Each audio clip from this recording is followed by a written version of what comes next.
তো হ্যালো বন্ধুরা, কেমন আছো? আজকে রান্না করতেছি আমি গরুর মাংস দিয়ে মিষ্টি কুমড়া। আমি অনেক ছোট ছিলাম, আমার একটা কাকি ছিল, সেই গরুর মাংস দিয়ে মিষ্টি কুমড়া রান্না করতো। প্লেট নিয়ে বসে থাকতাম খাওয়ার জন্য, এত স্বাদ লাগতো। আজকে আমি রান্না করতেছি, জানি না এরকম স্বাদ হবে কি না।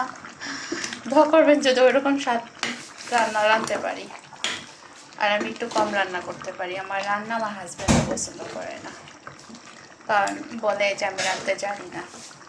আমার হাজব্যান্ড সবসময় আমার শাশুড়ি এখানে খাবার খেত, আমার এখানে রাতে একবার খেত।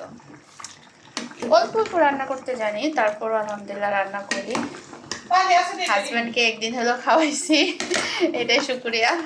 এখন আমার হাজব্যান্ড নাই, চলে গেছে আরেক নারীর কাছে, তারপরও কোনো কষ্ট নেই। কষ্ট নেই, মিষ্টি কোনো তরকারি কষায় ফেলছি না, এখন ওইটা দিয়ে কষাবো না, হয়ে গেছে না। জানি না কে জানি আসছিল এখানে, না আমার ভাত চুলাই গো। দেখেন প্রবাসের জীবনে কত কষ্ট না রান্নার, অনেক কষ্ট রান্না করে খেতে। 12 ঘন্টা ডিউটি করো, বাসায় আসো, রান্না করো, আবার গিরগির করো, কুল্লু নাফার গিরগির ওয়াজি মুশকিলা।